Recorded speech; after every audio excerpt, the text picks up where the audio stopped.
Good evening, everyone. The time is now 7 p.m., and that means it's time to start this evening's Military Aviation Museum webinar. And with us tonight is Museum Chief Pilot Mike Spalding, who's going to talk to us about some of the stars of our collection, some of the iconic American fighter aircraft that are operated here at the Military Aviation Museum. This is a relatively short introduction tonight because Mike Spalding is well known across the warbird community. He has more than 15,000 hours of total flight time. He's a CFI, single and multi-engine rated. He's also an airframe and power plant mechanic with an inspection authorization.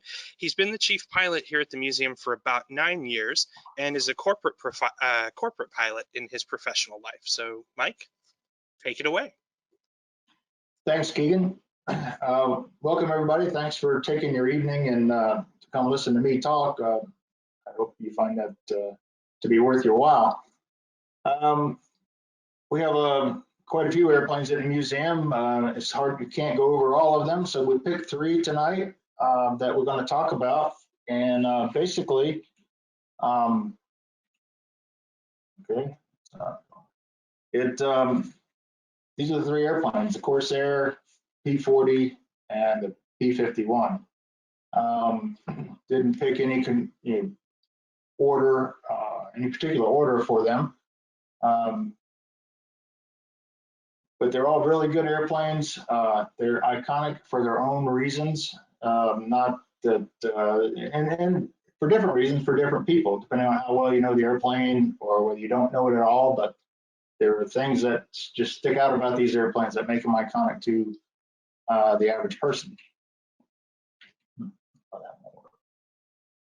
Some of the discussion points we're going to do is basically a general discussion about the aircraft from a pilot's point of view. We're not going to go into all the history of where the airplanes have been. I'm not a historian. That's what we have docents for at the museum. I'm a pilot. So that's what I'm going to talk about, because we could go on forever about everywhere these airplanes have been all over the world. Talk about specifics of each aircraft and their flight handling and ground handling characteristics and what they're like to fly, and some of the systems and how they operate and what they operate and why you need them. Some of the cockpit layouts and pre-flight stuff that, when you get in the airplane, what it is you're looking for, what you're getting ready. When you go fly the airplane, what you're looking for, some of the power settings and how the airplane flies and how it feels and what the power feels like, and a little bit about the engines. Most of this is my personal flight experience, what I have seen, just personally flying the airplanes, being fortunate enough to do so. And towards the end, for anybody who might be interested in what it takes to become a warbird pilot, we'll talk a little bit about that. And then we'll finish it up with some questions. Some of my responsibilities here, just so you know kind of how I end up flying some of these airplanes and flying so many different ones here, is when we get a new airplane, I'm the one that has to accept it after the maintenance folks at the fighter factory deem it to be, when they get it put back together, whether it be a new airplane or one that's been totally restored, they get it all back together and run it and make sure it's good to go, then it needs to be flown. So I get to try that. And sometimes there can be an experience. And sometimes they normally go pretty smooth. But it's always an interesting thing to fly a brand new airplane you've never flown before. Sometimes even nobody else around has flown before, so you can't really get any instructions, so you sort of kind of figure it out on your own.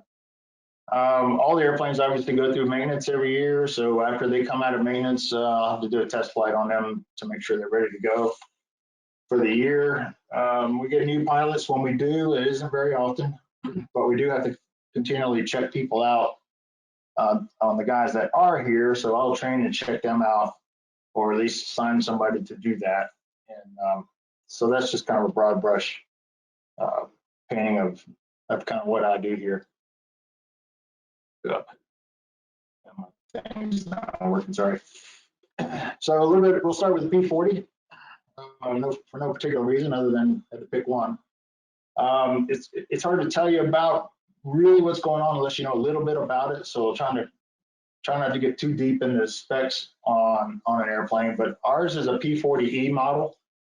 It's not the early one, and it's not the latest one.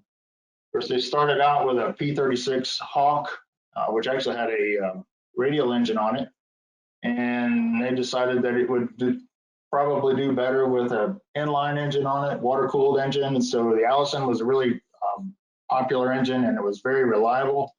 So they put that on it, and that's kind of how it started the way it did. It has an Allison V1710. The V stands for a like it's a V12, so it's in a V shape. The cylinders are shaped like a V. If you look at the engine from the front to the back. We get later on to talk about the Corsair, and you have radial engines. All the engine numbers will start with an R, which means radial. So it has 1150 horsepower, liquid cooled. Say liquid cooled, it has water and glycol or antifreeze in it, just like your car.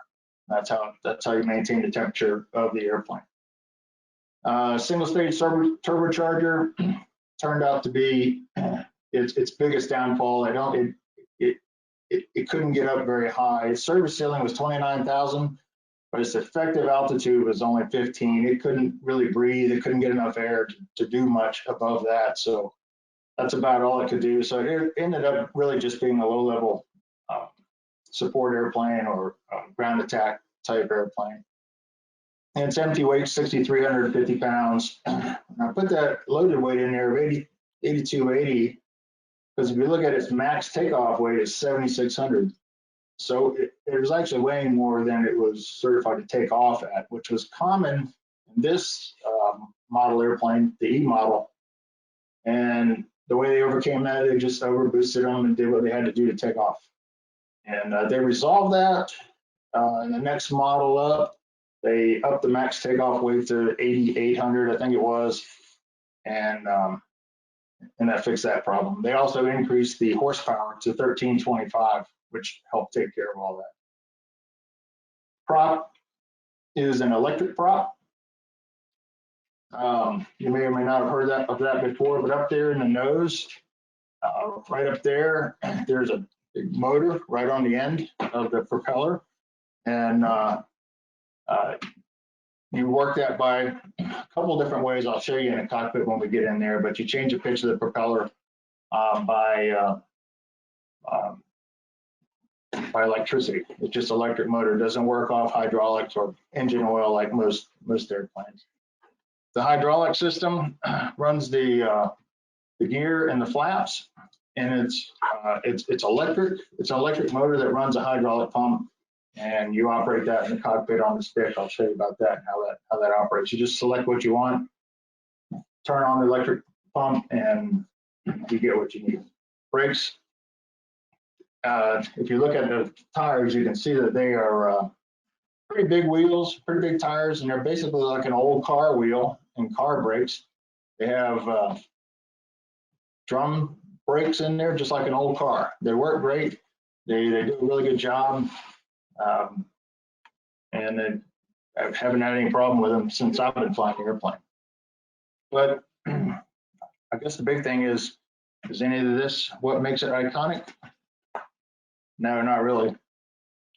It's that. That's what people remember. That's what people know. They know that shark's mouth. And that's what they see, and that's what they know a P-40 to be. There's a lot of other paint schemes I'll show you here in a second, but you don't really know them unless you kind of follow the history of the P-40 and where it's been and that kind of thing. But that is what you notice.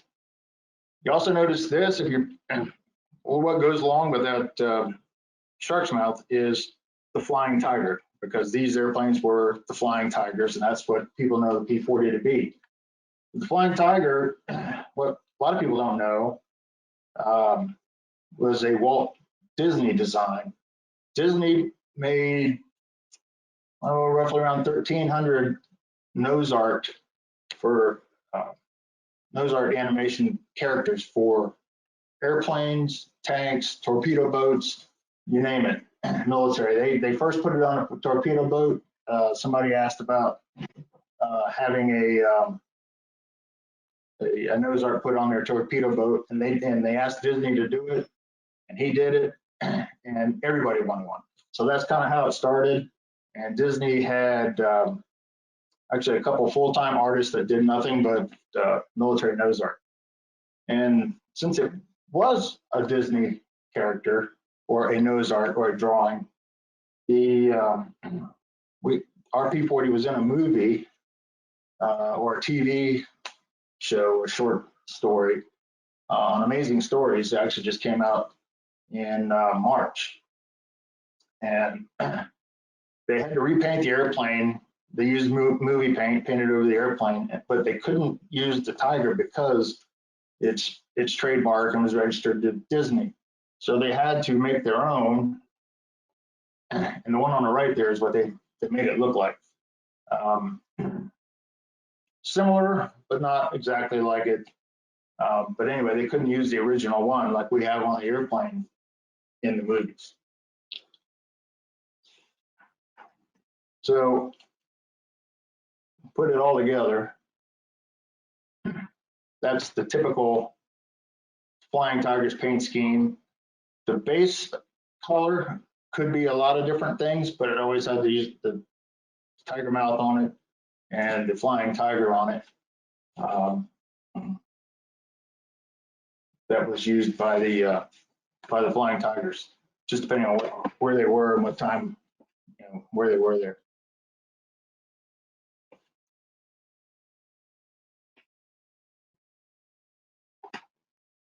Just another shot of it there. But you can see also that they were very individual. The tiger mouths, they were. It just depends on who painted them on there. There was no exact scheme. It just whoever painted it on, they did the best they could to make it look like they wanted it to look. And nevertheless, they were that. That's an Aleutian Islands paint scheme. I don't know if anybody ever remembers that or says anything about that. They see that as a P-40. That one as well. These are N models. The N models came after, obviously after our E. Very early models had a longer nose, and then when they came to the E, they shortened the nose, and then after the E, they lengthened the tail. So it has a much longer tail. That's another one, but people don't think of a P-40 when they see that unless you know history a little bit, know about it, and really follow the P-40. So this is a B model, and I show this one really because it's a little bit different. It's got a smaller scoop in the front, and that really has that shark look, the shark nose and a little bit smaller what would be the mouth. And that's where I believe the real idea came from, to put a shark's mouth on it. And just a note for this particular airplane right here, it's the only B model flying in the world, and it's the only survivor of Pearl Harbor. But it is still out there flying.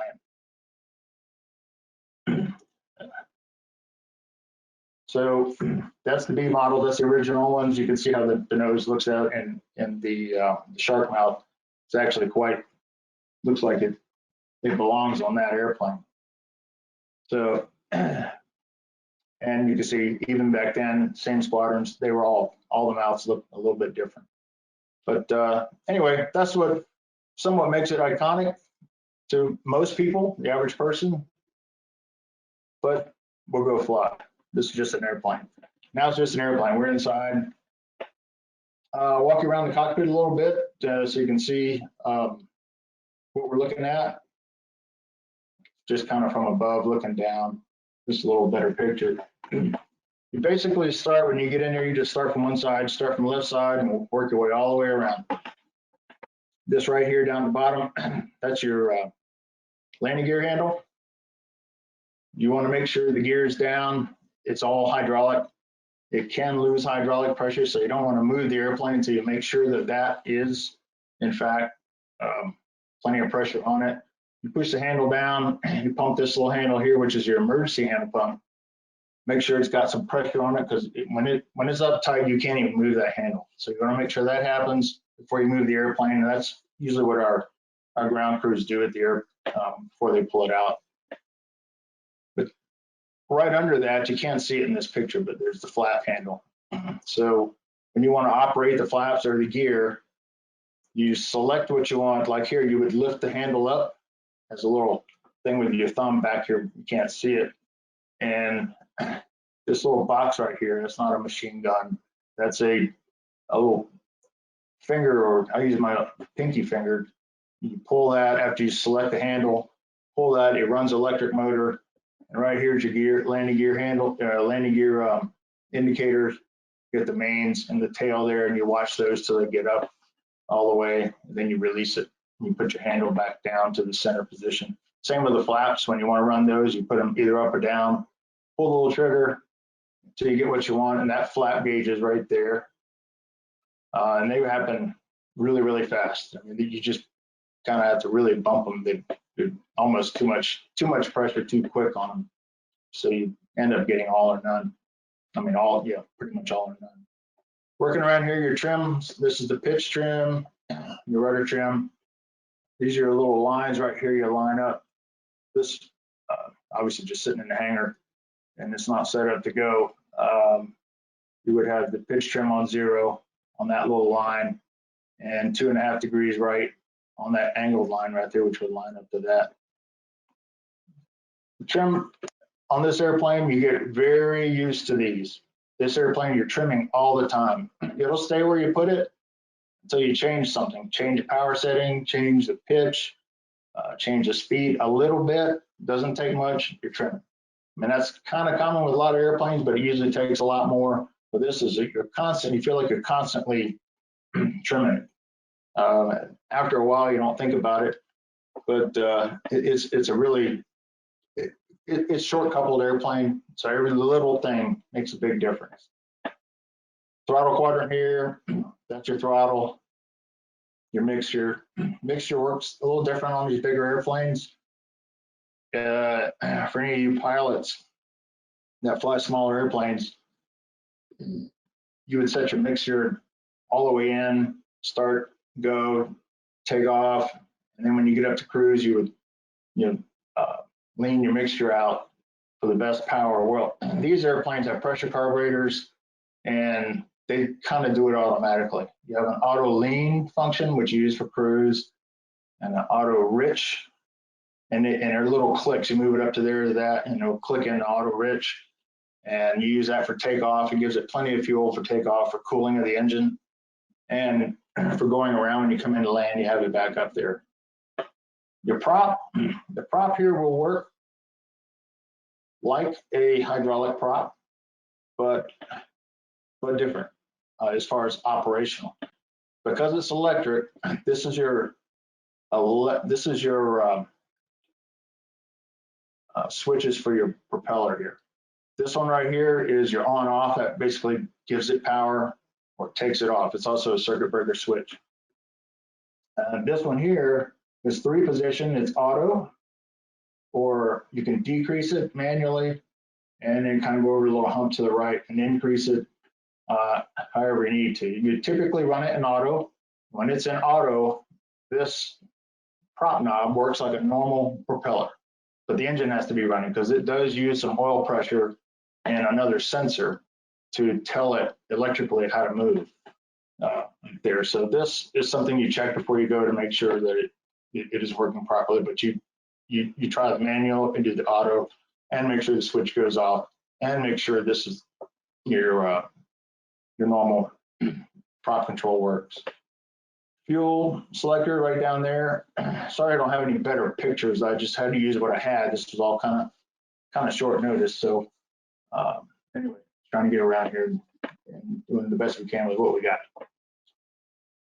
we'll start at the top and kind of go across. Again, we're going to working from left to right, but we're going to do the top and come back and go back down here. So you just make sure you have your altimeter set. There's your airspeed indicator, your normal flight instruments there, manifold pressure gauge, RPM, vacuum instrument there. This is your coolant temperature. Normally try to keep it up there in the green. Up here you have a light that comes on shortly before it gets to the red, just to get your attention to say, hey, I'm getting hot here. And I'll show you how we try to manage that shortly. This right here is called a 3-in-1 gauge. Every airplane we look at today, or any warbird you go look at, will have one of these gauges in there. And it's called a 3-in-1 because there's 3 different type readings in one gauge. It's very common. They made probably millions of them, and they just used them in everything. You have your oil temperature, oil pressure, and fuel pressure. Back around over here, you have your battery switch, your boost pump switch. These are your start control switches right here. This is actually a primer right here, which is spring loaded. And this is a start isolate switch. So if you're going to start it, you have to flip that up, and your start lever, or actually it's a little pedal on the floor. It's down here where it says starter.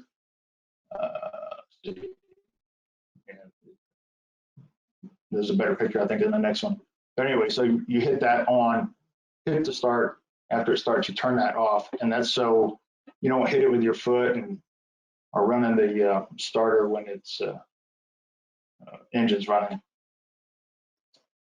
Basically, there's lights, there's aileron trim, switch in there. These are your panel light switches here, radio avionics there, voltmeter, ammeter. These are all switches here. These are circuit breakers, just in the form of a switch. It's the only airplane I've seen them look like that, but it's a big switch, and they're just circuit breakers for all this stuff. Oxygen stuff down there.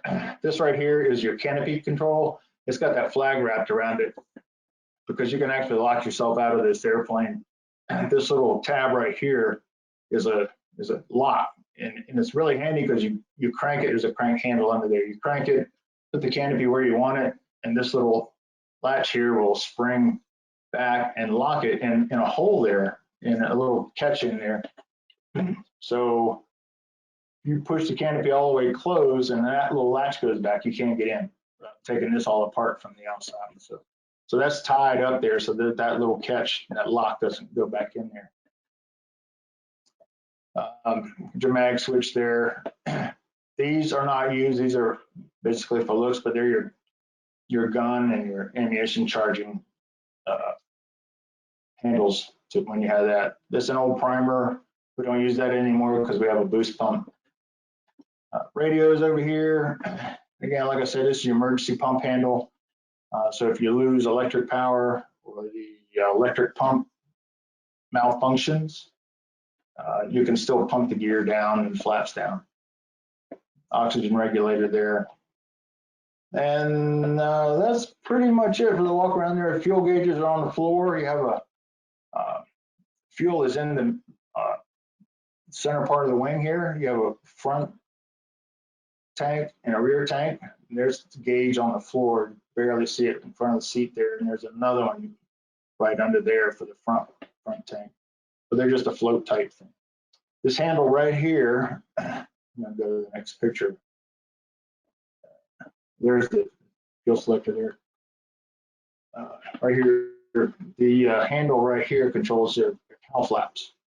And that's how you control the temperature of your coolant temperature and your oil temperature by regulating that handle.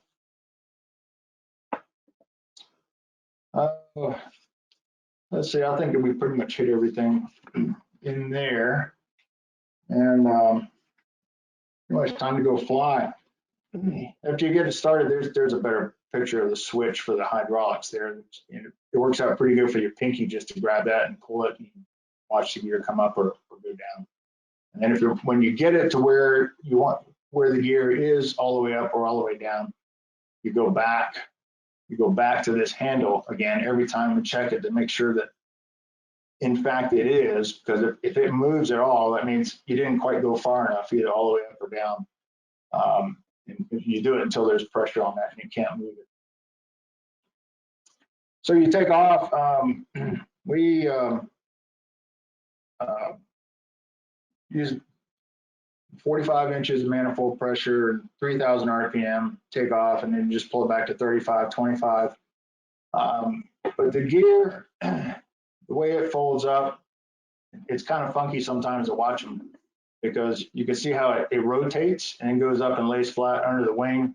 It's an open center system, so when you actuate it, whatever has the least resistance, whichever gear that is going to be the one to go first. It could either be left or right, depending on the airplane.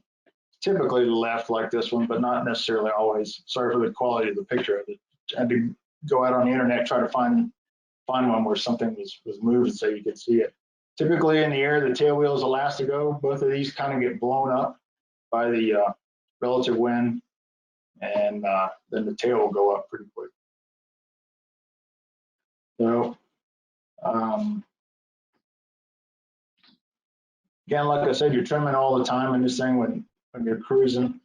We're just kind of down to some pictures right now. It's a really well-balanced airplane. It flies really well. Like I said, it'll stay where you put it until you change something else. And it really good roll rate, very responsive, very reliable. It's got a very reliable engine, and we've had little trouble with the airplane at all. But that's pretty much it on the P-40. So coming into land, one little thing, when we come into land, you're pretty much coming across the fence at 115 mile an hour, thereabouts. And just as you come across the fence, you just ease the power on back about, and you end up touching down around 85 and 90, somewhere in there. And you can wheel land it. Well, wheel land's nice, or 3-point it, and you're kind of done. We usually don't 3-point it here because, well, our runway isn't really rough, but there's a couple little places in it, and the way it steers is it's kind of a direct connection until you break it past where it'll do 360 degree pivot. But in that area where it steers, it's a direct connection, and when it hits some bumps pretty hard, it'll knock your feet right off the rudder pedals. So we usually kind of land tail low on the mains first, and then just let it slow down, and it works out pretty well. So we'll move on to the next one. P-51, that, what can you say? It's P-51. They're very sleek. They look like they're going fast when they're not even doing anything yet. They started out as an A model like this. The canopies were, they called them a bird cage kind of canopy. You can see why. And they opened like this side one flipped out, and then the top one went over to the right.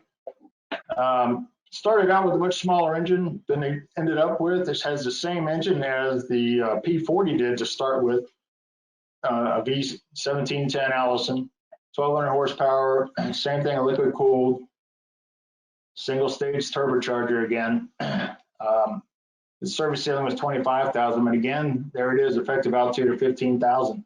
So the engine itself with the single stage supercharger was its limiting factor. It couldn't really get up to do anything high altitude if it had to do anything at all.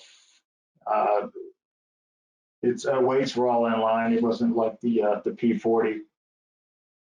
But again, it was pretty much limited to low altitude of anything it did. Same thing, 3-bladed Curtis electric prop, just like the P-40. Gear hydraulics work the gear and the flaps. Brakes were separate hydraulic system. But it had a laminar flow wing. What that is it's the same airfoil on the top and the bottom. It really doesn't care, which where it is, upside down or right side up. It really doesn't care, but it needs speed, and it helps give it speed. And that's what makes the airplane so fast.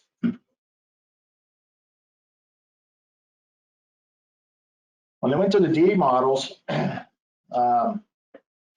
went to with the canopy, and they also realized, the British actually realized, back up a little bit, the airplanes were designed for the British. The British are the one asked for, a pursuit fighter. North American came up with this, and that's what they got, that A model. And they kind of didn't have what they really needed with that engine. So another British guy said, why don't we put the same engine in it that's in the Spitfire, which is a Packard Rolls-Royce Merlin engine. So they did that, and pretty much had the same horsepower, but it had a dual stage supercharger. You could basically put it in second gear up at altitude or high gear, and now you can get more air to that engine. It can breathe, and that's what was keeping it from doing it. Now it can breathe up at high altitudes, and you see its service ceiling was almost 42,000 feet. And that's wrong right there. I should have taken that out. That shouldn't be there because it could do anything. They regularly flew up in the 30,000s with the bombers, and it made it the airplane that actually we know it as today, that actually made the war. So also the bubble canopy, another British idea. So this airplane, while we all think of it as an American fighter, was really kind of built by the British. It was built by North American here in the US, but it was really their design that they asked for, and they got, and they kind of molded it into what it is and what we know it to be today. It now has a 4-blade Hamilton standard prop, which operates like props we know today that are hydraulically operated by the engine oil with a prop governor, and that's what you're controlling up there. Hydraulics are gear and flaps. Brakes, same thing, separate system, and laminar flow wing, just like the other one. It's water cooled also, we talked about, or liquid cooled. This is your door that you operate to control that temperature, just like the P-40 had its own flaps, except this is separate to the liquid cooling itself. There's another little door right here that's separate for the oil cooler, and you operate those. I'll show you when we get to the cockpit how you operate those. Just a comparison. What we just talked about, had more horsepower, dual stage supercharger, could fly much higher, empty weights were higher, the gross weights were higher. Everything improved on the D model, and the D models are the most produced P-51s that are out there, and that's what made them so popular. But what actually made them iconic? Those things we just talked about, but most people know them by those lines.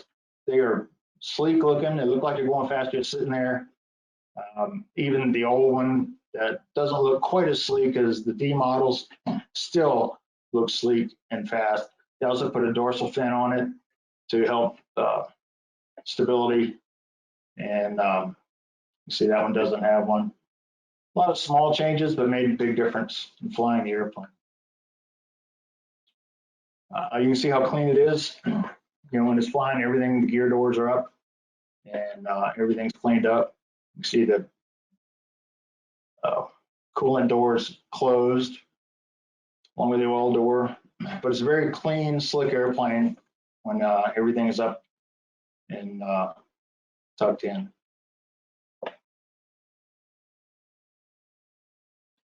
Prop blades, just a little bit about them. You may or may not have noticed when you see them. You have the standard blade it's the same prop blade, but these are cuffed blades. You see these little sections right here that they put on there, and it helps with airflow into the engine, into the coolant. It helps provide a little more thrust, though I have flown both these airplanes, and this one's a little lighter because this one has a lot of avionics in it, and I didn't notice a big difference, but perhaps on the same airplane, if you change the prop, you could tell the difference. But this seems to be the preferred prop with the cuffs on it, on the prop. But going in the cockpit, we'll do the same thing. Let's see, it's a little bit cleaner. Just looking from the top down. Flap handle is right here. Again, that's hydraulic. It's like there's 5 flap settings, and that's just that right there is just a seat adjustment or seat lock, for your shoulder harnesses. Trims here, your pitch, rudder, aileron. This right here, very important. That's the armrest that folds down. These airplanes were very comfortable airplanes, relatively speaking to your adversaries. The German airplanes, the British airplanes, they weren't really made for comfort, and they weren't made for long flights. They were made to go across the channel, shoot at somebody, and come back. Very short flights. They were all kids back then. These were all, very early 20-year-old kids flying these airplanes. But all the U.S. airplanes and fighters were very, I don't know if ergonomics was even thought of back then, but they were thought out. They had some logic behind where things were put in the cockpits, where British and German airplanes really did not. Things were all over the place. Switches were everywhere. But everything's laid out here. You can just go around just like we did in the P-40. There's your throttle, your mixture, and your prop. There's your stick, and right back there is your fuel selector. This right here we'll talk about in a minute, but you can disconnect your hydraulic pressure. You got hydraulic pressure right there, and you do take the hydraulics down to nothing, and there's a reason for that we'll go into in a second. This is not standard over here, but it's all your switches and how you control the radiator doors and oil doors. Those are automatic or they're manual, however you decide to use them. And typically you take off in manual with them open, and then after you take off and climb out, you just flip it to auto, and it does its thing and it maintains its own temperatures. This is double trouble too. This is our airplane at the museum. This is how we got it. It's got a lot of modern radios in it. Well, what was modern radios? They're getting to be older now, but this is not the typical layout of a World War II P-51. Your rudder pedals here, they're all adjustable. All the seats and most of the airplanes back then were not adjustable, but the rudder pedals are. You adjust the pedals to where you want them for your leg length, but you were just kind of stuck with what you had seat-wise as far as height or fore or aft. Your landing gear handle right there. Your typical engine instruments and flight instruments. Right there, you have airspeed indicator, your manifold pressure, your RPM. There's that 3-in-1 gauge I was telling you that's in everything. They're in everything. This is a backup horizon. This was set up for IFR. This airplane actually has an autopilot, which is right there. It works. I check it every once in a while to make sure it works, but other than checking it, I don't use it. You're flying a P-51. Why do you want the autopilot to fly? You want to fly it. So anyway, work on yourself across here. Canopy handle right there. That red big handle up there is your emergency blow off for the canopy. you just pull it and it unlocks it, and then it just blows off and departs the airplane. Again, all your switches here, start button and prime, boost pumps. There's your fuel boost pump lights. They come on whichever tank you select, left or right, the respective boost pump light will come on showing you it's on. That is pretty much there. This is what the original cockpits look like. Your main flight instruments were inside this white line here. That's how they did most of the airplanes back then. They outlined your main flight instruments that you need to fly. Everything else was, here's your gear indicators over here. Everything outside here was basically the same, but things were moved around. Your mag switches down here, your light switches, and your primer. Fairly basic, but you had everything you needed. It was a great airplane, great flying airplane. One thing you look at when you approach the airplane is these gear doors. These gear doors should be down, and usually you want to see the flaps down. One thing that will tell you is that hydraulic T-handle that I was telling you about to take the pressure off the system is out, unless it's leaking in there somewhere internally, but that's not likely with both of them down. Usually put the flaps down just so you can approach the airplane from the back. But the gear doors have a purpose for being down. So after you shut down and everything is off, you pull the T-handle, these doors will fall down. And in this left door, there's some monkey motion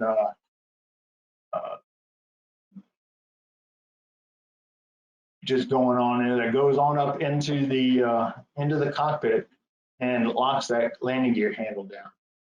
If these are up, nothing will necessarily happen, but could happen. Your flight suit get caught on that gear handle while you have to pull it out or inboard and then up to do it. If you didn't push it all the way down in there when you put the gear down, gear come down and all be fine. However, if you catch it on your way out with your foot, still nothing may happen if it moves a little bit, but you come out the next day and usually what will happen, the main gear cannot move because it's sitting still, but that tail wheel will just collapse and it comes down pretty hard and do some damage on the back. So what that does, that lever, when this doors go down, it goes up, there's a lever that goes up and catches that gear handle to not let that gear handle come out. So that's the purpose for making sure you take the hydraulic pressure off. This is just a picture to show kind of the backside with the, you see the gear door, the coolant door, that's how far it opens up. And when you go to auto and you're flying, that thing it'll actually kind of go up a little bit farther inside. But believe it or not, it actually produces a little bit of thrust when it comes through that intake, goes through and it gets compressed going through there and actually comes shooting out the back, and it produces a small amount of thrust. It's not much, but it does produce thrust. It's not drag. And it's hard to see right there, but there's the oil cooler door. You have separate switches for them. And usually run that in automatic, like I said, and it does a really good job of keeping it right where it belongs. And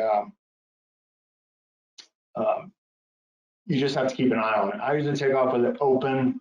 Some people just leave it in auto all the time, but you really got to watch it. If it's open, you're not going to overheat when you're taking off and going. The auto function fails and it doesn't open it, then that's something else you have to watch. But it's easy to watch when you're cruising and just moving along. There's your 3-in-1 gauges in that airplane you just saw. There was an option to have 2 coolant temperature bulbs in there. So one is a backup. That's a late mod. Flying the P-51, if you, like everybody did in the military, and whether you're in the Navy or the Army, Air Force, or whatever, you learn probably in a Stearman, but definitely learn in a T6, which was made by North American as well. And that's, you could step right into this airplane other than learning the engine. You had the same systems, same gear, hydraulic stuff. It was an easy step into. It's just a lot faster with that big prop. You gotta add the power slow, or you're going off into those weeds over there. And the way you do that is after you get lined up, the tail wheel is a full swivel tail wheel. But to get that, you have to push the stick all the way forward, and it unlocks that tail wheel. But if it's not all the way forward, it steers, with your feet to a certain number of degrees. So you can just, steer it around pretty much like a tail wheel. So for guys that know, you see a lot of times that they'll say in T6s that they have P-51 style tail wheel. Well, that's what they're talking about. It steers like that. So you get lined up, ease the power on up to 30 inches, let it start rolling, go right on up to 40 inches of manifold pressure, and then just let it accelerate and wait. When it gets to 55 mile an hour, the tail will ease on off, and then you can go on up to 55 inches. And that's where you feel that prop bite. It really pulls you after that. I mean, you think you're kind of going at 40 inches, but when you go on past 50 inches, it's a nice ride. And you can see here the doors are open, and that's how you like it. All the takeoffs in all these airplanes, and really any tail wheel airplane, just lift the tail off slightly, and the airplane will eventually fly off when it's ready to fly by itself. That's the gear coming up. The doors open. When you pull that handle up, the doors open. The sequence valve, and the gear goes on up. Door closes back up. After you get up and going, you go back to auto lean. Pull your power back to 45-27 for initial climb, and then kind of a cruise climb. You go about 40 inches and 2,500 RPM and 170 miles per hour. And that's another thing. Airspeed indicators, you hear people talk miles per hour or knots. Well, the Army Air Force, they had everything they had in miles per hour. All their airspeed indicators are miles per hour. The military, I guess because of the boat people, were in knots. And so anyway, that's just a little piece of trivia. I have seen some airspeed indicators in P-51s that were in knots. And I don't know if there were a few that came that way or whether they had them modified that way. But anyway, the general consensus is the Army or Army Air Force were in miles per hour. Airplane has great handling characteristics. It's a little heavy on the controls compared to the P-40 and some other airplanes. You have to kind of push it around where you want it, but it does it. I mean, it does. It's very responsive. It likes to go fast. It's can be hard to slow down coming down. You got to plan. You enter the pattern, but you can use your first notch of flaps at well over 200, and actually it's almost 300. But you don't. Well, you don't need to do it that, but they can. And again, you come across the fence, find the numbers are very similar in all the airplanes. Approach at 115, cross the fence again at 90, and roll out. It's very nice flying airplanes in all regimes of flight, but you do have to be careful because of that laminar flow wing. A lot of people have been killed cranking around, get a little wide on your landing, turning to final. You pull back a little bit, and that wing will break just like that, and it'll spin in. So it quits without much warning, if any, unless you're used to the airplane. Another big thing that gets people with these airplanes is the go around. They add too much power too fast, and it just torque rolls and goes in. So you have to be very careful. It's got a lot of power, and it will bite you if you're not paying attention or you treat it like a lot of other airplanes that you might get away with that.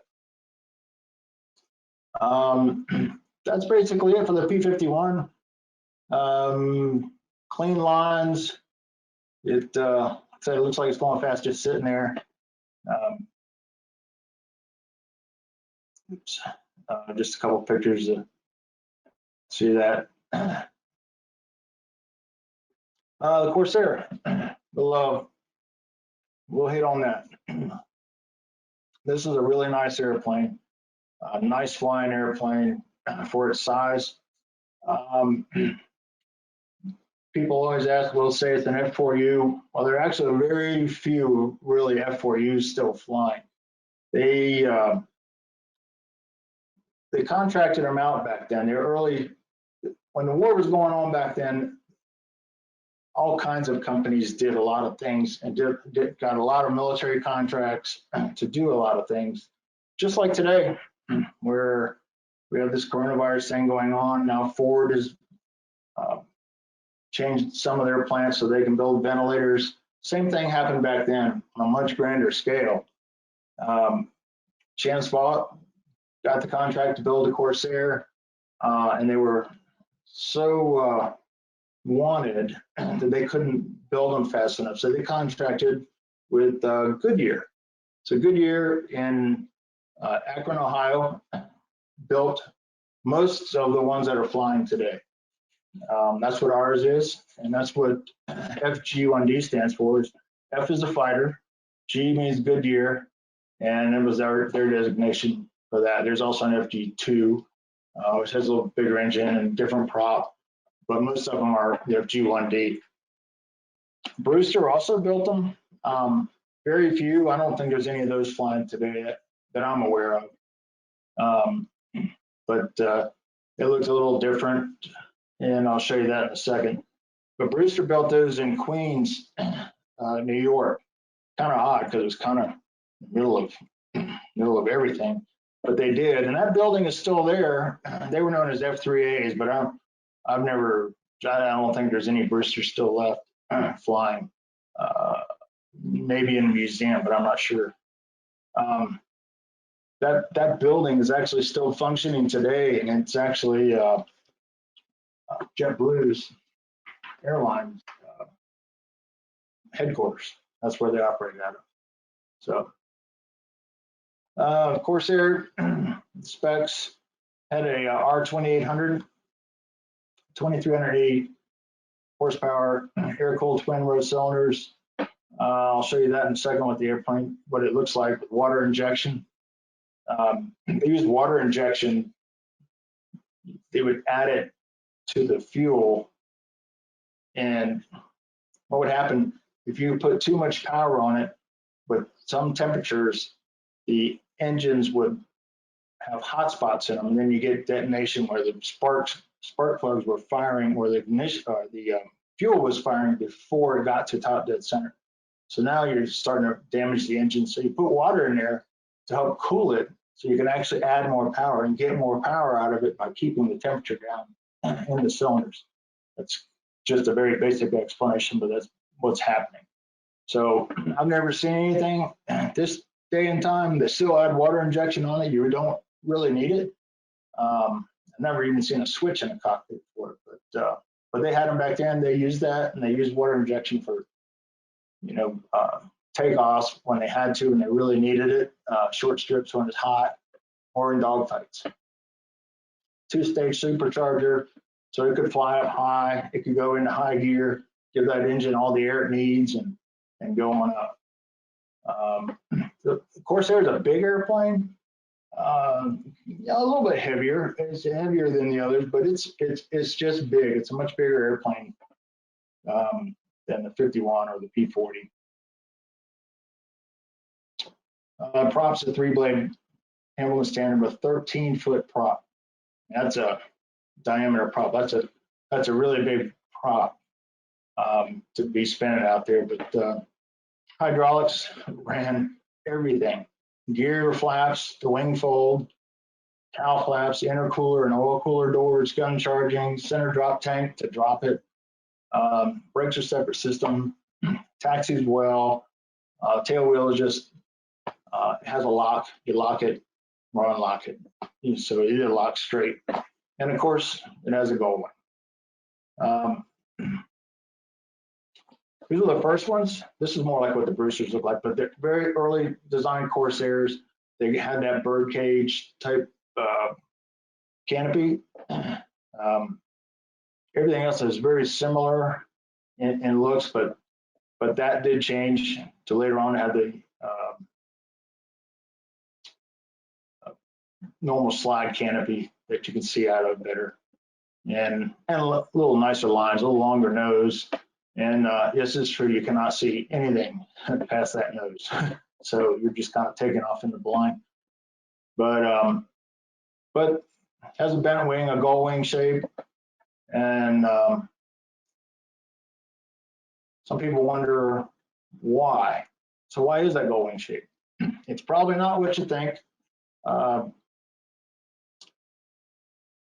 Most people think it was some sort of radical design to get better flight characteristics, better maneuverability, all that kind of stuff. If that was the case, you'd have seen a lot of airplanes that were like that. It didn't take away from its flight characteristics. It's a great flying airplane, which I'll talk about in a minute.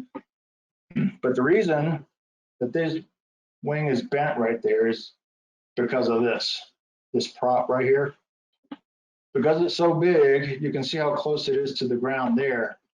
They couldn't, to fold the gear up, they couldn't make the gear any longer and be able to get it folded back up into the wing. So they had to bring the wing down to the gear to get enough clearance for the prop. So that's why it's bent. That's why it comes down like way and then goes out.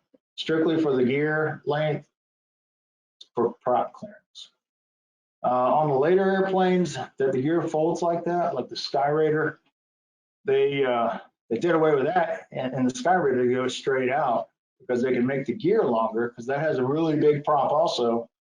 But when it retracts in the Skyraider, they have a mechanism on a sliding shaft that when it goes up, it pulls the strut back up just like it would be sitting on the ground like that, and can fit it back up in the wheel well. But this does not do that, so they needed the length.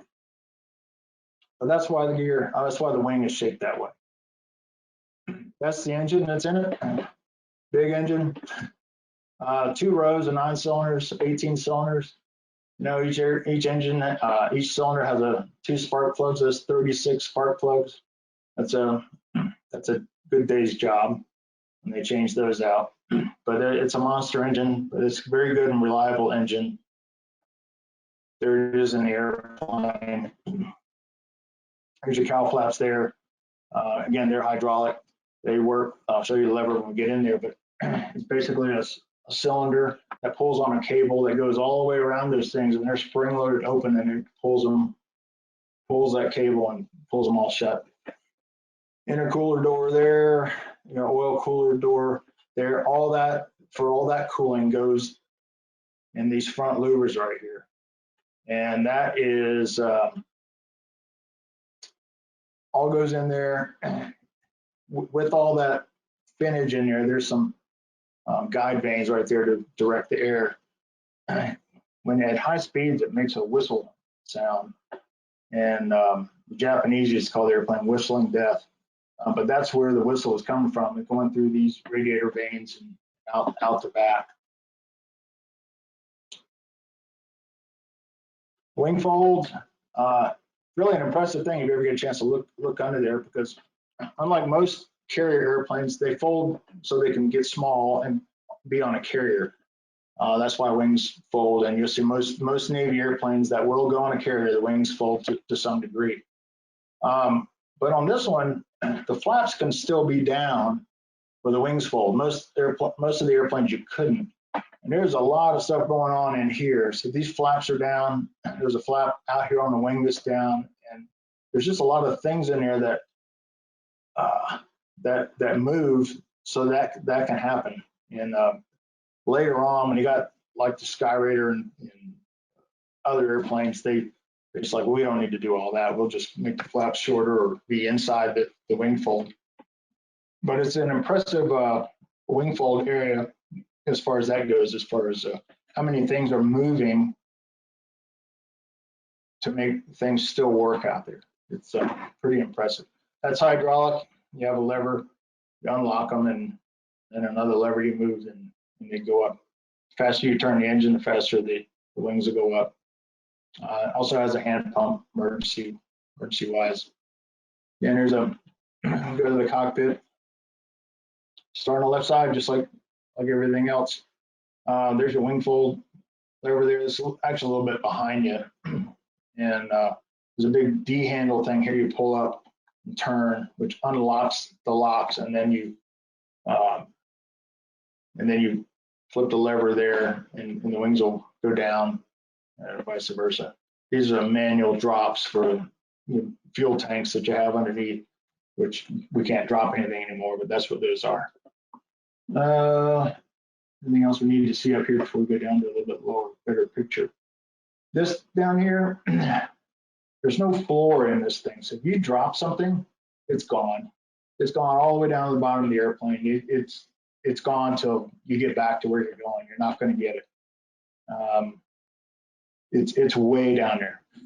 So you have to pretty much go down head first and climb all the way down there to get it if you drop it. So you have to be very careful not to drop anything in this airplane. A little bit of modernization here, not too bad. It still has the old radios, they work great. Here you have your aileron trim, your fuel selector. This is your prop selector here. Prop lever, different. I've never seen anything like it in anything else. But you have the whole handle, you move it all the way up or down. And for fine tuning, you got a little wheel there that's on a gear. And you just turn that little wheel to adjust the prop. Throttle, mixture, same thing with the mixture. It's a auto lean, auto rich. Circuit breakers right here. Right here's your gear lever and your gear indicators. There's 3 right there, and you just watch those slide up. They go up as the gear go up, and come down as they come down. This is your gear selector and your speed brake selector. So you push that button, that helps keep you from bumping the lever, and you pull it back, and the gear come up. So, as I said, it's also speed brakes. Most people don't realize that the Corsair does have speed brakes. You may be saying, well, where are they?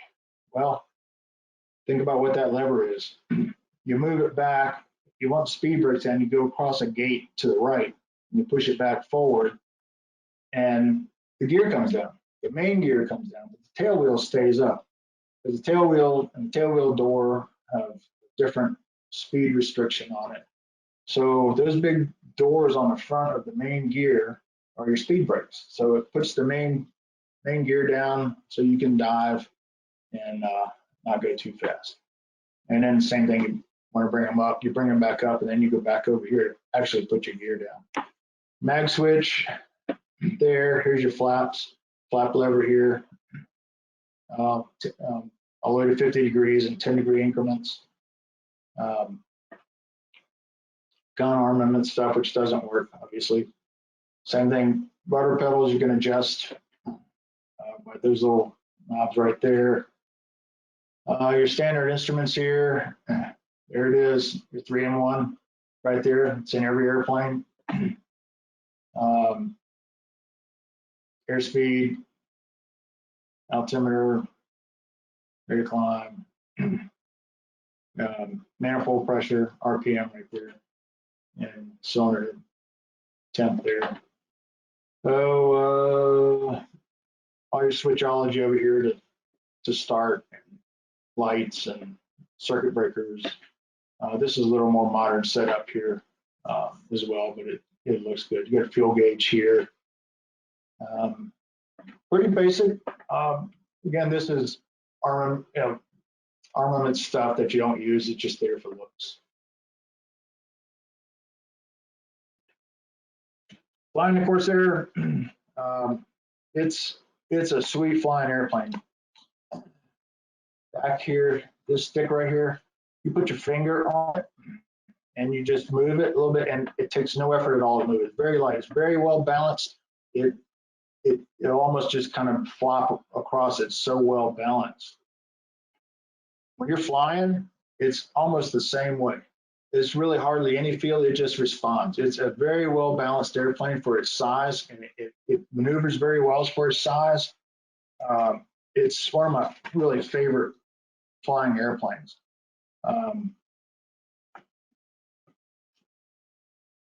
It's not a whole lot more to talk about. It's about the same as the other airplanes as far as it's very exhilarating. It's got a lot of power. You have to add it slow to bring it on up to 54 inches of manifold pressure and 2,700 RPM, and it goes. Usually take off with no flaps. The book says 20, but you can take off with 0. We don't use any because the flaps can get damaged, particularly on the grass strip that we operate off of, and putting them down. So it just adds a small amount to your takeoff run. Right here, tail's up a little higher than it would normally be, mainly because going this way on our runway, we've got a little hump there that wants to throw you in the air before you're ready to fly. So you kind of have to push it over just a little bit to keep it stuck on until you get past that hump. Also, this white paint around here, that's your fuel tank up there. It's one big fuel tank, and it's all painted on now, but where this came from was back when they flew them in the war, they leaked. So what they did is they put tape on it. This was really back then white tape that they put on, sealant tape that they put around the edges of the fuel tank so it wouldn't leak. So, but now it has become its look. So you paint it back on there like they did then, because there's so many of them had it on there. Here's the gear going up. You see it rotates as it goes up, just like the P-40 did. It's got the gear doors open. And it actually doesn't get all the way 90 degrees till it's right up at the door. And that just works off of a kind of a worm, half a worm gear thing there. When it starts going up, it just rotates on that worm gear, and the gear goes on up in there, it turns. You can see there, that one's all the way up. And this one here is it's not all the way 90 degrees yet, but it's almost up there. And a sequence valve to close those doors when it gets all the way up there. Cow flaps are pretty effective. You open them all the way on the ground, but you got to take off. You close them down to 2/3 because it can run too cool. It's a lot of pressure on the cow flaps themselves, and they're pretty effective. That's kind of the money shot there for that wing, but that's what makes it iconic. That wing, everybody knows what that wing looks like. It's pretty cool. It's a pretty clean airplane when you get all the gear and the flaps and everything up. Doesn't really have anything out, dragging to slow it down. It likes to go fast. See how clean the bottom is, except for the oil, which is typical in a round motor. You're going to have some oil. If it's not doing that, then it doesn't have any oil in it. So that's bad news. But it's a pretty clean wing when everything's cleaned up. That right there is a step. And that's why you always put the flaps down, because the airplane's so tall, you have to you climb up into it. There's several steps going up, starting with the flap, then up top, then up the side, and you climb back down in it. So I didn't have a picture of ours, so I pulled this off the internet too, just so you could see all the flaps down.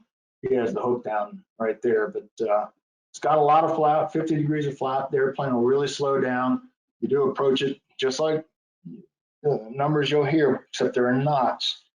Um, you want to set up for about 90 knots, which is about 115 mile an hour, and till you get across the fence, and ease the power back, and you just touch down around 70 knots, somewhere near 65, 70 knots. So that's pretty much it. Even there, almost in the dark, unmistakable what it is. Beautiful flying airplane, very responsive, like I said, for its size. It's a joy to fly. We'll kind of wind down here with that'll be a warbird pilot. It's changed over the years.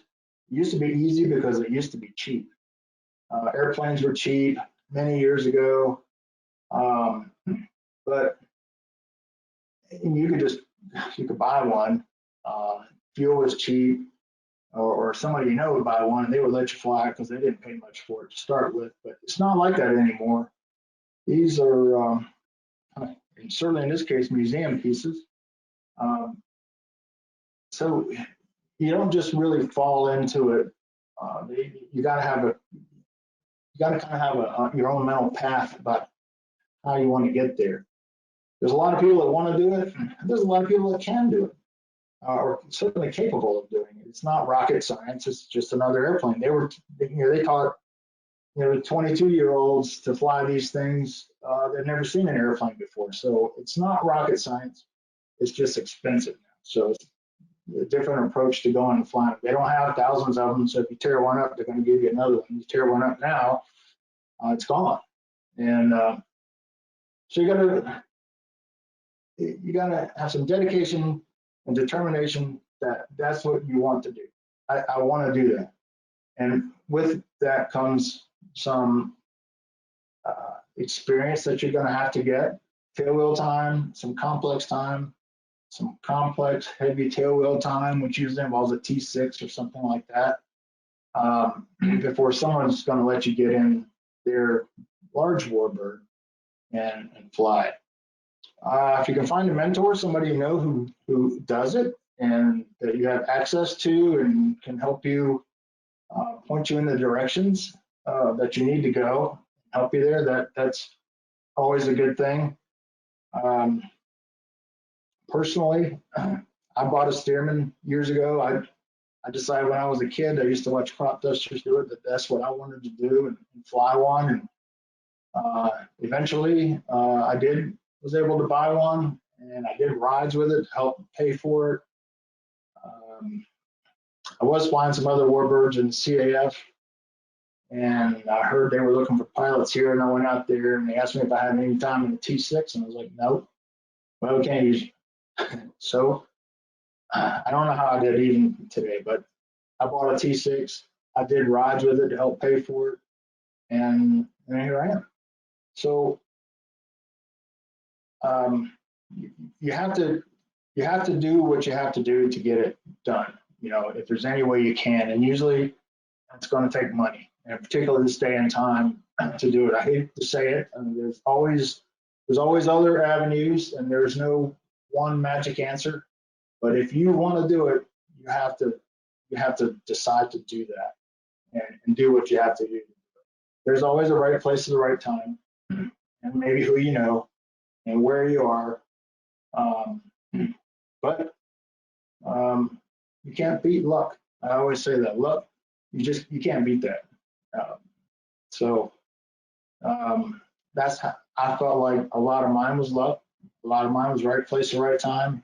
But I also helped build that to get myself to that point.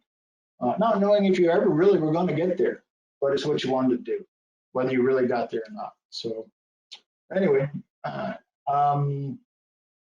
all I have. Well, thank you, Mike. We've all really enjoyed the presentation this evening. I've got a list of questions that I've started building here, but first and foremost, I think you all had us. You had us all knocking wood quite frequently throughout the presentation, as you described, never having had a problem with the P-40 or anything like that. So you know how that goes. I didn't Mike, never. Go ahead. Go ahead. Okay, so one of the questions we've got this evening that's come up a couple times since you started talking is of the three airplanes cataloged tonight, which do you consider the best flying or your favorite, and perhaps tell us why it stands above the others? That's a very common question I get, not just with these airplanes, but of all the airplanes you fly, what's your favorite? And I have a lot of answers for that. One is the one I'm flying at the moment, the one that I haven't flown yet. They all have their own different characteristics. It's hard to really say because they're all great airplanes. They're just different. I don't have a favorite. If I did say I had a favorite airplane, and I know you're saying in these three, I don't really have a favorite in these airplanes. I love them. I love them all. And it would be hard to say I have. I guess if they were all sitting there and I had first choice and three of us were going to go fly one, I'd probably pick the Corsair. But I wouldn't be unhappy if I didn't have the first choice and had to fly one of them. They're all wonderful airplanes and they're great airplanes to fly. But probably my favorite airplane is a Stearman. I know that sounds silly. It's just open cockpit, you putt around, it's just you're out in the open, and it's just flying. It's real flying. This is all great. I love it. I love the speed. I love doing that. And but when you just want to relax and just go fly around, Stearman is my favorite. Well, I think that's an answer we can all respect. Mike, how do the aircraft of different countries compare? You mentioned that the American airplanes are laid out in almost an ergonomic fashion. Does that contrast with the aircraft of other nations? You fly a bunch of kind of rare and unusual airplanes in our collection. Are there some that are worse than others in terms of cockpit layout? Oh, yes. I'll start with the Spitfire. The Spitfire, the British were very good at hiding switches and moving them all over the cockpit. No, there was no rhyme or reason to where they put things. I always called it the toss and stick method. You take everything that you're going to put in there and you throw it, and wherever it sticks is where they put it. And oddly enough, the British continued doing that right on through when they started making the business jets, the Hawkers. I flew some of the early Hawkers, and it was still like that. Light switches were all over the cockpit. Nothing. There was no organization to where anything was. Everything was all spread out. The German airplanes, they're very small. The Spitfire is small, but the German airplanes are even smaller, and they're much tighter. A little bit of organization, but not really. Not like the U.S. airplanes, where there was some definite thought put into most any U.S. airplane, but almost all the European airplanes, or the German airplanes, or even the Russian airplanes, the Yaks and all. There's no rhyme or reason that I see, or logic thought about where they put things. They may have some, and they had some reason, but I don't know what it is. While we're on the subject of cockpits, Mike, perhaps you can talk to us about some of the changes that are commonly incorporated in our airplanes to make them safe to operate today. There's looking at the historic cockpits, you notice that the artificial horizon in the Mustang was only two colors, black and white. Nowadays, we have to have multicolored ones in there so you can tell when you're fully inverted. Can you talk about some of those other changes and considerations? I mean, the radios were a big one. You saw the P-51 where they put a lot of radios in there. Even those radios are antiquated today. You can do almost everything on an iPad on your knee, and you could really go back to all those old instruments. People went to a period where they were flying these airplanes IFR, and good IFR. I mean, down to minimums and things like that. As you can see, the P-51, ours was Double Trouble 2 was set up for that. But people are getting away from that. The airplanes are getting to be too valuable. The airplane doesn't know it's in the clouds. It doesn't know, where it is or what it's doing. It just knows it's going, it's running, and it's happy until it's not. And if it's not, you know, you got to give yourself a chance. So other than the navigation and the communication equipment, there are a few safety things on there. Your electric boost pumps now, where you normally have a primer that you helps you start the engine and have a little backup fuel pressure if you lost your fuel pump. There's more to that than just that, but in general, they're still the same basic airplanes. Our P-51 has external wing tanks out there. You can see that cap right out there. That's not standard. That's an extra wing tank out there for long range, which they didn't have back then. They had drop tanks. So things like that. But they're all different. Some of the airplanes are pretty basic and stock, and you know, like anything else, you can do whatever you want to it. You put as much as you want because they are experimental. You don't have quite the restrictions that the standard category airplane would have that has to go by FAA regulations. They are regulated, but they're much looser as to what you can do with an experimental certified airplane. Mike, if you could talk a little bit about the comfort in the cockpit. You mentioned the Mustang has an armrest, obviously, for long missions deep into the heart of Nazi Germany.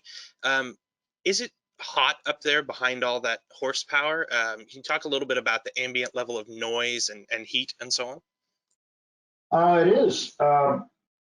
It is loud because when you're right behind the exhaust, you know, stacks. There's no mufflers on it to make it quiet. Those stacks are 6 inches long that come out of the motor, roughly, and so it's just noise coming out. With that, there's heat coming back there, and with the radiator, you're sitting on top of the radiator, so there's a lot of heat in there. You're sitting on it, and so while you can get cold in the winter in there, you get very hot in the summer because there's no way to dissipate that heat. A lot of times I crack the canopy back in the 51, or even the P40 and the Corsair. You crack it open just a little bit, and it'll get some airflow through there.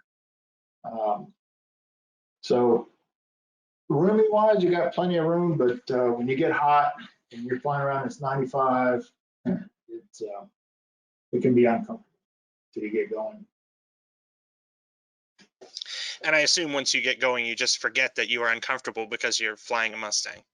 Absolutely. Yeah. It's like having the autopilot. It's like, why would you turn that on? You're flying a Mustang. So one of the questions we've been asked, Mike, is where do our checklists come from? That's obviously one of a pilot's most important tools. Do we reuse World War II checklists, or do we generate our own? Both. You use the World War II checklist out of the pilot manual, and then you kind of tweak it to include some of the modern things that are in the airplane and some of the other things that you made up. You just want to make sure you don't forget, or you go back and look at and cover it. Like I said, the checklists are just that. They're checklists to make sure that you've done something. They're really not a do list. You don't go by that checklist to make sure and do it as you're going through the checklist. You're checking it. It's what the Navy called it, a checkoff list. So you go through it and say, yep, that's where I put it. You should already have most everything done when you look at your checklist. So like I was saying, where you start the left side of the cockpit and go around, you're actually doing that already. And then when you look at your checklist, you go back to check to make sure you did do it all. You didn't miss anything. But it's a combination of, you can't go wrong with the military checklist. It covers everything you need, unless you have something modern in there that wouldn't be covered by that you want to have. All right. Mike, we've got a question here that I think was spawned by your earlier comments about your favorite aircraft to fly. Is there anything not represented in the museum collection that you personally wish you could have the opportunity to fly? That we don't have already? Sure. Let's see, a Bearcat, P-47, Tiger Cat. Shall I keep going? As long as Lancaster is on the list somewhere. A what? A Lancaster? Yeah. You know, I'll fly anything once. It's a big airplane. It's cool. It's like four, P-51s flying next to each other. You get four Merlins, together. It's an awesome sound. So, Mike, you also mentioned early on that one of your responsibilities as chief pilot here is to fly the airplanes when they first arrive to the collection. Can you maybe speak to us about if your most memorable first flight? Probably had to be the Mosquito.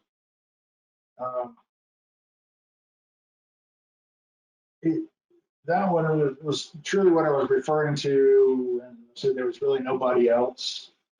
There was nobody in the U.S. that was rated in one, so there was nobody that could technically sign you off on it. They hadn't flown one, so Dave Phillips, who flew it initially over in New Zealand, took some really good notes when he flew it. And we never spoke. We did a little bit of email back and forth, and honestly, there was no real surprises when I did it. But you're wondering every time. It's like, well, what's it going to feel like? What are we going to, what's going to happen? Is it really going to do like the book says, or is it, so you don't know till you go. So it's exciting, and stays on your mind too about what's going to happen. And you don't expect anything bad. You just don't know how it's going to respond. You don't know how it's going to feel. Because you got numbers, and that's all you can fly by is numbers, and then see how it feels. So. Mike, we've got a follow-on question that's just come in. How do you check out a pilot in a single-seat airplane that they haven't flown before? That's actually much easier than you think. One, they come here with experience already, and you fly with them in a T6 some first, want to make sure they can fly, and they have the experience they say they're going to have. So they have to demonstrate that they can fly. Like if we were going to fly, say, the P-51, you're checking them out in a single-seat airplane. You do it in a T6, and they say a similar type.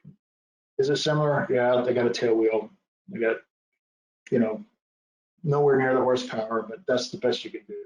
And that's what they learned in back then. So they have to demonstrate they can fly it from the back seat, basically, so they can't see forward, like you won't be able to do in a P-51 or a Corsair or something like that. So you establish that he can fly, and let him know what he's looking at, what he needs to be looking for when you get into it. And then you talk about the airplane. In this case, we'll say the P-51, and you go through all the systems. You spend hours sitting in the cockpit, putting your hand on everything, because you can't always look at it. Some things are behind you. So you get very comfortable knowing where everything is in the airplane and being knowledgeable about the airplane, going through the book. And then you take them to an engine start, let them taxi it, get the feel of it, and then there's really nothing left to do after that but go fly. And you tell them all you can tell them and about what to expect, and fly by the numbers, and it'll work. Again, 22-year-old guys were, had 200 hours of flying these things. It's not rocket science. It's just You just have to pay attention. But back then, that's all they lived, eat and sleep, flying that airplane, and getting checked out. And we don't have that luxury. So you do the best you can with the time that you have, and it takes a lot of effort on the guy getting checked out to make himself knowledgeable as well. Okay. I'm standing there on the ground with a radio talking to him the whole time. So he's fast or slow. Unless it's something unsafe, you don't say anything, but when he goes back out to do it again, you can talk to him. But that's pretty much how it's done. Of course, there's always the unparalleled power of a great debrief afterwards. Oh, yeah. Mike, could you talk to us a little bit about operations off a grass strip and how they compare to pavement? We've got a lot of folks joining us this evening who aren't pilots, who are kind of curious about if there are different considerations in a pilot's mind before takeoff when you're taking off from a grass strip versus pavement. Sure. You can't beat grass. Grass is awesome. These airplanes actually were designed to fly off grass. That's what they flew, grass or dirt, some unimproved strip, or that Marston matting, which was the metal runways that the Seabees used to lay out that had all the holes in it, and they connected them together. So pavement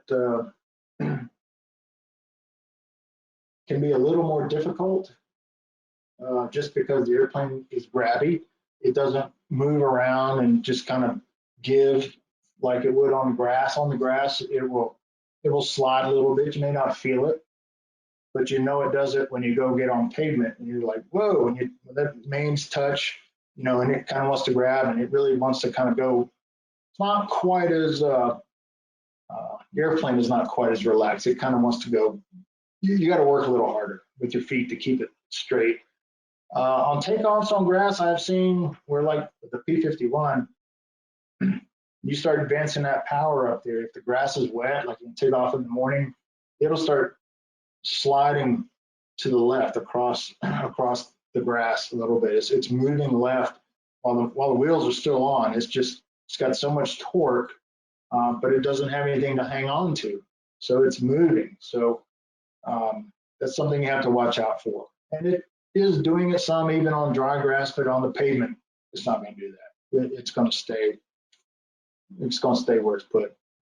So that's pretty much the differences.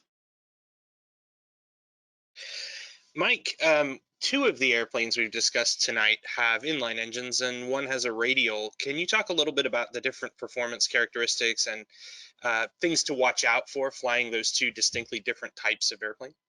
The radials are really nice because they're really not temperature sensitive on the ground. You can sit out there all day long, have the cowl flaps open, and they won't overheat. They draw air through the cylinders really well. You have a cylinder head temperature on all of them. You watch it. The water cooled or liquid cooled engines do overheat. The P-51 is probably the best one for not overheating as fast. The P-40 will overheat. Spitfire is terrible. It just doesn't have much air going through it when it's on the ground. P-39 is even worse. So you pretty much have to fire up and taxi right out, line up, and do your mag check and keep the power up and just go, or it's going to overheat. So that's the biggest thing.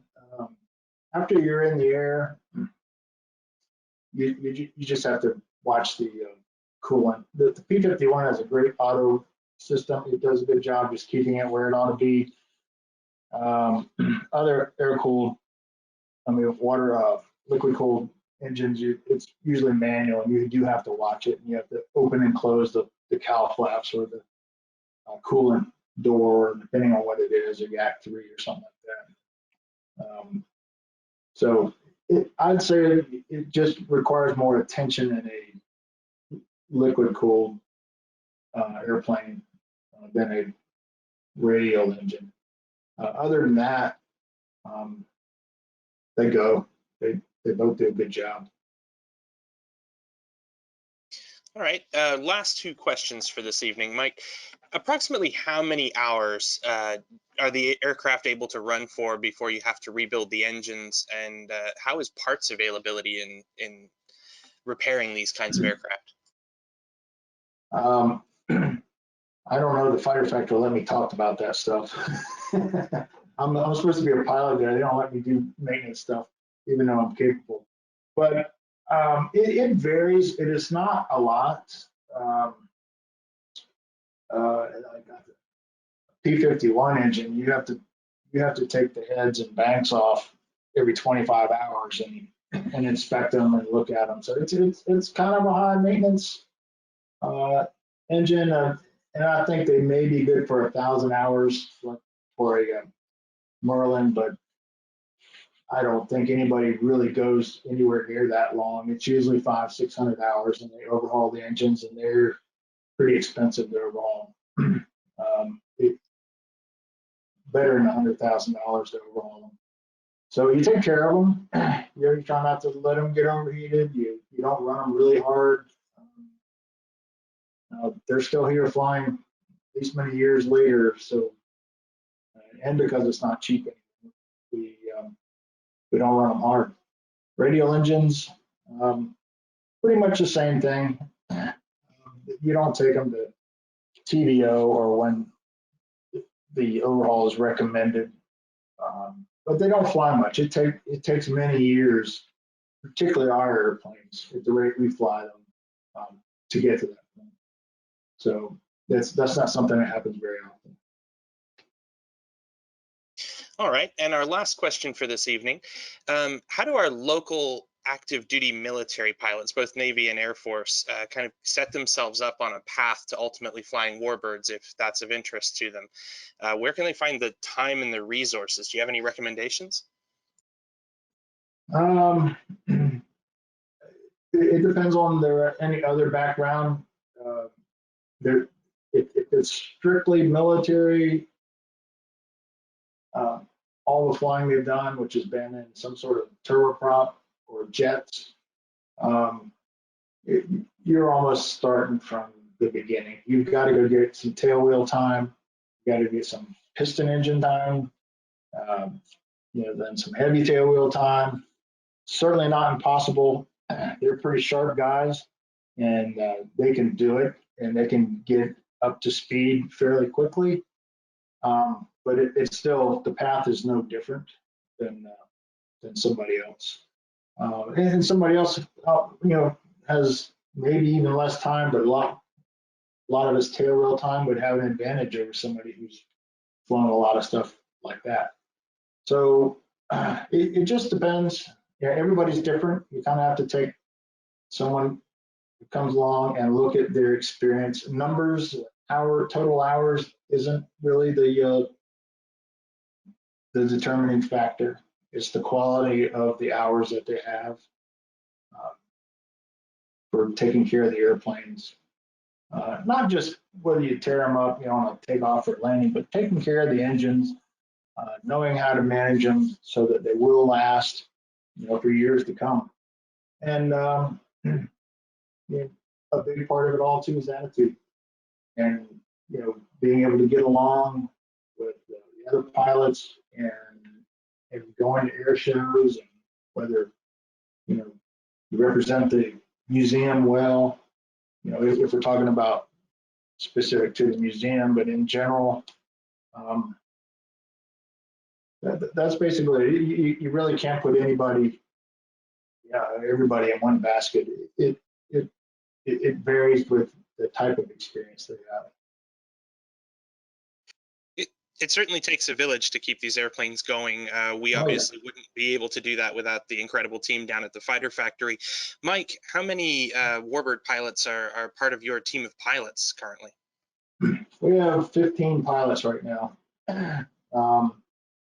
Most of the time, we don't even need them all. But when we have our warbirds over the beach and some of the other events that we have, flying proms, and we've got a lot of airplanes going, that's when you need them. But you have to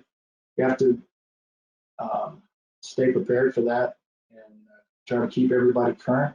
Most everybody flies somewhere else, so you're not staying current flying these airplanes. These are something you do because you're staying current somewhere else. Most of the guys have been here for quite a while. One of our big problems looking forward, not just at the museum, but in the warbird industry, is finding young people that can do this, that we can get into this, and for all sorts of reasons, it's just becoming harder to find these young people that they're all capable, but have the wherewithal to and the desire to do this. Again, it in this day and time, it's just expensive. There's almost no way around it. So I don't know going forward, where are they going to come from? We just hope they come and hope we can mold them into the system so these airplanes will still be flying 30, 40, 50 years from now. Well, Mike, with that concludes our webinar for this evening. Thank you so much for your time, and not just as a pilot, but also for your time this evening and your kind of walk through the aircraft cockpits and everything. I know that it's a question we're often asked at the museum is what does it look like inside there and what do all the switches do? So we really appreciate your diligence in sharing that information with us and spending your evening with us tonight. Very good. Thank you very much. That concludes this evening's webinar. Have a great rest of your evening.